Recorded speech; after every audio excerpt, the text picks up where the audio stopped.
Hey everybody, it's Joe White from Get Life Coaching, and welcome to another edition of Live Free. And here I am. We're at our Wilmington office here, and recording this on my new iPhone 4, and we're going to edit it and post it from it, so it's kind of exciting.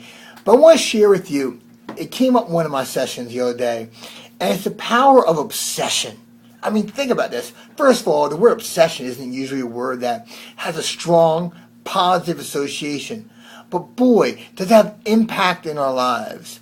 The two key characteristics for obsession is number one, intense mental focus. And number two, strong emotional connection. Now, think about things that we get obsessed about. Sometimes we get obsessed about work. Sometimes we get obsessed about another person. Sometimes we get obsessed about getting something. I mean, last weekend, the weekend that just passed, the obsession over the iPhone, absolutely incredible.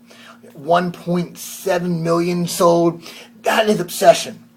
Now, obsession can be a double-edged sword. Sometimes it can drive you away and totally move you from what you want and take you down a dark vortex. And other times it can inspire you, give you laser focus. A friend of mine recently told me how the significant other went through a bout with cancer and how they became an expert on that cancer and healthiness and what they need to do and the food they need to eat and ways they can cure it from all aspects. That's a healthy obsession. I'm going to paraphrase, since it's kind of like my ode to Apple, right? Video podcast here. I remember hearing Steve Jobs, he gave the commencement speech, and Steve said that you must find something that you're passionate about, that drives you.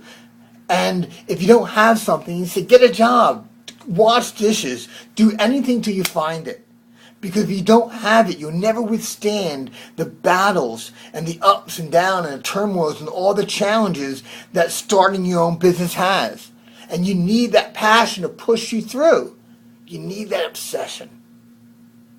So my challenge for you for this edition is to discover what is that, what is driving you, what will keep you up late and get you up early, what will get you to have intense mental focus and strong emotional association. Because what happens is very often, most times, we dabble. See, we don't go all in. We stay on the outside.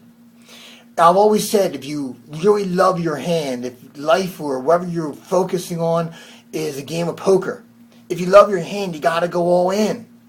So you're never going to win the tournament if you bet the table minimum.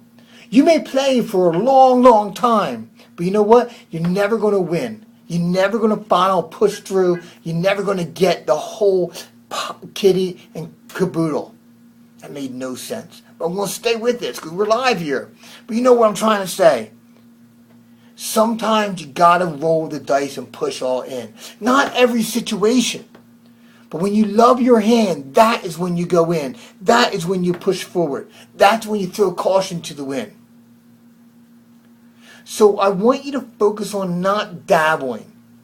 Because what happens is we lie to ourselves. We say, hey, I tried. So we step out there, we do some actions, we'll try a few things. We'll do action without emotional commitment, without being invested. And then it doesn't work out. We say, you know what, we tried.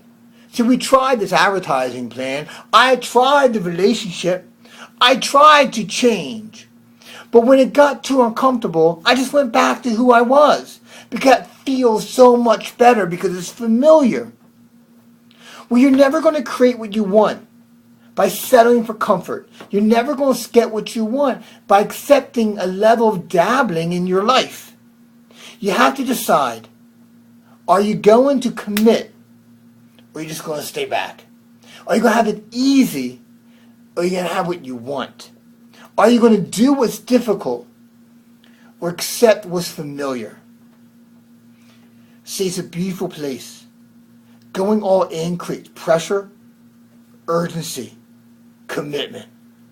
And sometimes we can take those feelings and step back and say, you know what, I'm scared because they don't feel good. But feeling good doesn't mean you're always doing good. Those feelings, those emotions that drives us is here to serve us is to inspire us to keep our butts moving, to keep you moving forward. Keep you moving forward when there's other forces, fear, uncertainty, change, growth, healthy and unhealthy, pulling you back. See, sometimes in life we want to go backwards because we're getting what we want. You can say, Joe, that makes no sense. But think about it, it does. See, when we grow, the natural byproduct of growth is uncertainty. And when we feel uncertainty, we are wired and conditioned to go back to what we know. Because we want familiarity. But familiarity doesn't cause us to become more. It just causes us to stay where we're at.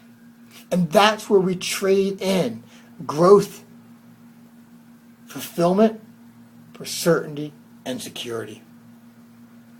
So find the areas that are important to you. Find the parts of your life that you want more in.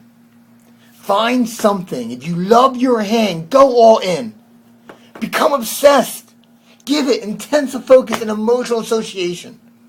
Discover your greatness by being great, by not settling, by allowing you to be here in your heart.